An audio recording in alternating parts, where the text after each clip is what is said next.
Praise the lord. హల్లెలూయా. దేవుని పరిశుద్ధ నామానికి మహిమ కలుగును గాక.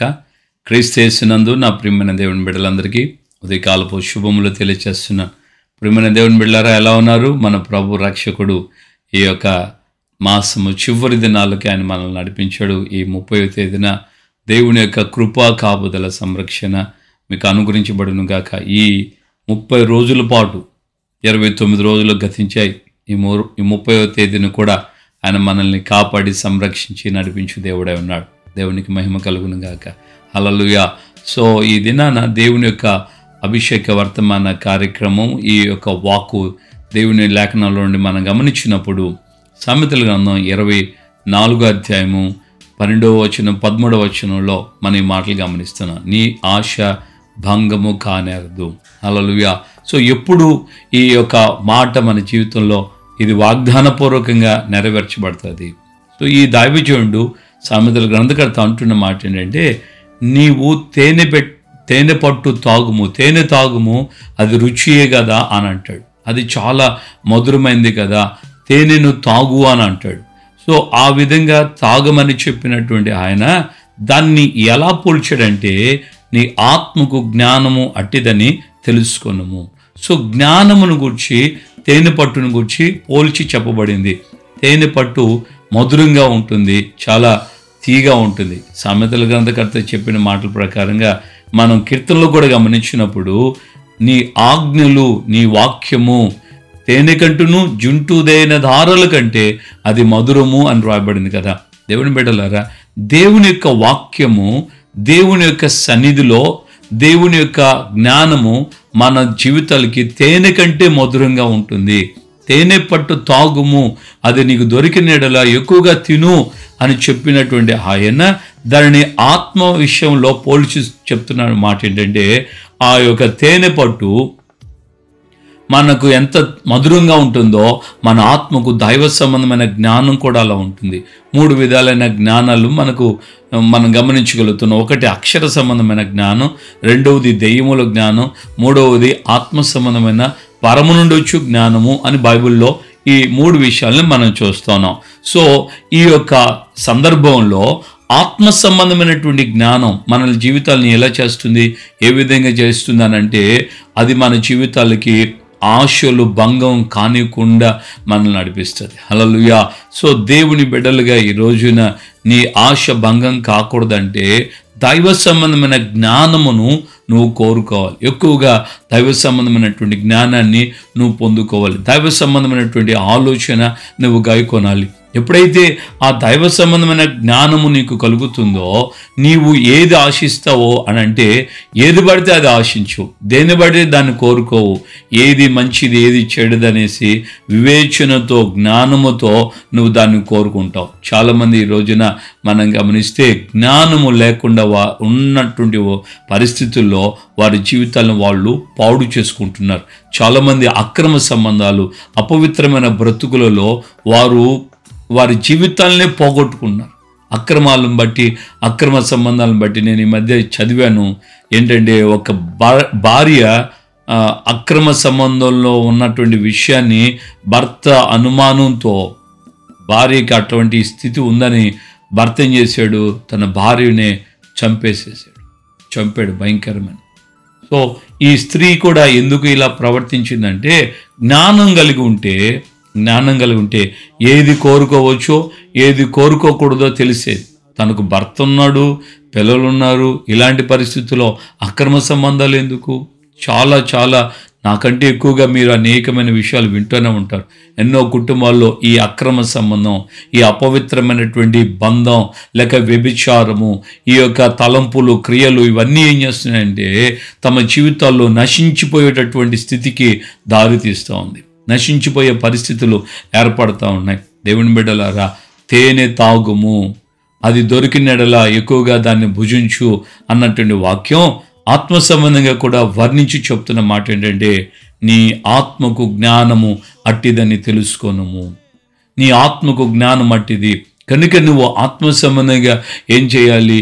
నువ్వు ఆ దైవ సంబంధమైన జ్ఞానము కలిగిన వ్యక్తివైతే ఏది కోరుకోవచ్చు, ఏది కోరుకోకూడదు, ఏది మంచిది, ఏది చెడ్డది, ఏది హాని చేస్తుంది, ఏది మనకు నాశనాన్ని కలుగు చేస్తుంది, ఈ విషయాలు నీకు తేటపరచబడిపోతాయి.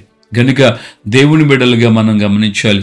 చాలా విషయాలు మనం ఈ విధంగా గమనించుకుంటూ వెళ్తే లోకంలో త్రాగుడు విషయం కావచ్చు, మాటల్లో కావచ్చు, మాటలు మాట్లాడేటప్పుడు ఎలాంటి మాటలు, ఎలాంటి స్వభావం, ఎలాంటి ఆలోచన, ఇవన్నీ కూడా రెండు విధాలుగా ప్రతి మానవుల్లో క్రియ చేస్తుంది. అది మంచిది కావచ్చు, చెడ్డది కావచ్చు, అది దైవికమైన వ్యక్తి కావచ్చు, దేవుని బిడ్డ కాకపోవచ్చు, దేవుని యేసుక్రీస్తుని నమ్ముకున్న వ్యక్తి కావచ్చు, కాకపోవచ్చు. రెండు విధాలుగా ఈ జ్ఞానం క్రియ చేస్తుంది. ఈ యొక్క స్వభావాలు క్రియ చేస్తుంది. చెడు స్వభావాలు, మంచి స్వభావాలు, చెడు క్రియలు, మంచి క్రియలు, ఇవన్నీ కూడా మన కళ్ళ ముందు ఉంటుంది. దేవుని యొక్క జ్ఞానము కలిగిన వ్యక్తి అయితే నీ ఆశ భంగం కాకుండా ఉండడానికి మంచిదాన్ని నువ్వు కోరుకుంటావు. మంచిది, ఏది ఉన్నతమైనది, ఏది ఖ్యాతి గలది, ఏది కీర్తి గలది, ఏది మనకు జీవితాలకి మేలైనది అనేదాన్ని నువ్వు గుర్తిస్తావు, దాన్ని కోరుకుంటావు. శాశ్వతంగా నిలిచే దాని మీద నువ్వు ఆశపడతావు. నీ యొక్క కుటుంబము అది శాశ్వతంగా నిలవాలని నువ్వు ఆశపడితే అది యథార్థమైనదిగా ఉండాలి. అంటే నీ సంబంధం, నీ భార్యాభర్తల మధ్య సంబంధం చక్కగా అది దైవికముగా రూఢిపరిచి పెద్దల చేత, దేవుని చేత అది నిశ్చయించబడినదై ఉండాలి.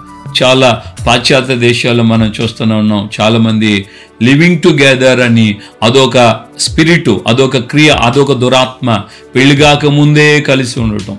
చాలా చాలా గొప్ప గొప్ప వ్యక్తులు కూడా పెళ్లిగాక ముందే కలిసి ఉండి, కలిసి పిల్లలు కానీ పిల్లలు పెద్దలు అవుతున్నప్పుడు అప్పుడు పెళ్లి చేసుకున్నారు.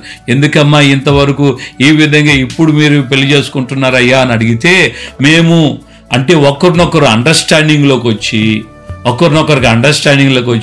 మా జీవితాలు కరెక్ట్గా నిలబడతాయి, మాకు ఈయన అంటే నాకు, నేనంటే ఆయనకు కలిసి కరెక్ట్గా ఒక అవగాహన కలిగి ఉన్నాం కాబట్టి ఇప్పుడు పెళ్లి చేసుకుంటాం. ఏది అన్నీ అయిపోయిన తర్వాత జీవితాలను పాడు చేసుకొని ఒకవేళ కలిసి నివసించడానికి ఇష్టం కాలేదనుకో, అప్పుడు పరిస్థితి ఏంటి?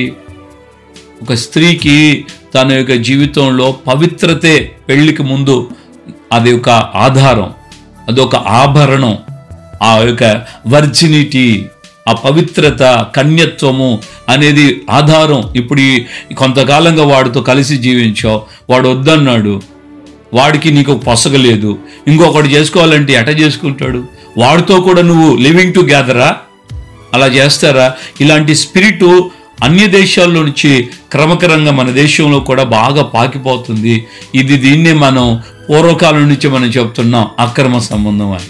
ప్రియమైన దేవుని బిడ్డలారా, ఇప్పుడు అక్రమ సంబంధాల్లో ఉండి పెళ్ళిళ్ళు కాకుండానే పిల్లలను కానీ గందరగోళాలు చేస్తున్నారు. దీనివల్ల వారి జీవితాలు ఎంతగానో నాశనపు కోపంలోకి వెళ్తున్నారు. వాళ్ళు ఎంతో ఊహించుకుంటుంటారు, ఆలోచించుంటారు వాళ్ళ జీవితాలు, కానీ అవన్నీ కూడా గాలి మేఘాల్లాగా విడిచిపెట్టి వెళ్ళిపోతుంటాయి. ఎంతో దుర్భరంగా జీవితాలు మారుతుంటాయి. నీ జీవితం ఏదైనా కావచ్చు, అది యథార్థంగా, తిన్నగా, పరిశుద్ధంగా, నీతిగా, భక్తిగా ఉందనంటే అది దైవ సంబంధమైన జ్ఞానము ద్వారా మాత్రమే సాధ్యమవుతుంది. హల్లెలూయా. మరి ఈ రోజున నీ ఆశ భంగం కాకూడదంటే నీ ఆత్మకు జ్ఞానము ఎట్టిదో నువ్వు తెలుసుకున్నప్పుడు ఆ జ్ఞానము కలిగినటువంటి ఆ ఆత్మ సంబంధమైన జీవితం నీవు ఆశించేది యథార్థమైనది, నీతిది, పరిశుద్ధమైనది అని కోరుకుంటూ ముందుకు కొనసాగించబడతావు. ప్రభు ఆ విధంగా నీకు తోడే ఉండి నిన్ను ఆస్వాదించి నీ ఆశను భంగం కానివ్వకుండా ఆయన నిన్ను నడిపించును గాక. ప్రార్థన చేసుకుందాం. పరిశుద్ధుడైన తండ్రి, మీ పాదాలు స్తోత్రాలు ప్రభు. మరి యొక్క ఉదయకాలమందు మాతో మీరు మాట్లాడి మా ఆశ భంగం కాదు అని మీరు మాకు అభయాన్ని ఇచ్చారు. కనుక ఈ మాటలు విన్న మా జీవితాల్లో మా ఆత్మకు జ్ఞానమే మా ఆశ భంగం కాకుండా ఉండడానికి ఆధారం అని మీరు తేటపరిచారు. కనుక మీ యొక్క సన్నిధిలో దైవ సంబంధమైన జ్ఞానాత్మ కలిగిన వారమై మీ సన్నిధిలో ముందుకు నడిపించబట్టుకు సహాయం చేయండి. ఈ యొక్క ఉదయకాలం అందే ఈ మాటలు విన్న ప్రతి ఒక్కొక్కరి జీవితంలో దైవ సంబంధమైన జ్ఞానము ద్వారా ఉన్నతమైన, పరిశుద్ధమైన, మహోన్నతమైన మీ యొక్క ఆత్మ ఆలోచనలతో వారు నడిపించబడతారు. వారి ఆశ భంగం కాదు అని మీ లేఖనం తేటగా చెప్పింది. ఈ మాటలు విన్న నీ బిడ్డల జీవితాలు ఆ విధంగా ఉన్నతమైన స్థితికి నడిపించబట్టుకు సహాయం చేయమని ఘనత, మహిమ, ప్రభావాలు మీరు మాత్రమే పొందమని యేసు నామములో ప్రార్థన చేసి పొంది ఉన్నాము తండ్రి. ఆమేన్. మన ప్రభువైన యేసుక్రీస్తు కృపయు తండ్రి అయిన దేవుని ప్రేమ పరిశుద్ధాత్మిక అన్యోన్య సహవాసం సమాధానం ఇప్పుడు ఎల్లప్పుడూ సకల పరిశుద్ధులకి మనకును ప్రభు రాకడ పర్యంతం కృపతోడే ఉండి నడిపించును గాక. ఆమేన్. ఆమేన్. హల్లెలూయా. ప్రభుపేట అందరికీ వందనాలు. నీ ఆశ భంగం కాకూడదంటే నువ్వు మర్చిపోవద్దు. దైవ సంబంధమైన జ్ఞానం నువ్వు కోరుకోవాలి. ప్రభుని నా విధంగా దీవించును గాక. ఆమేన్.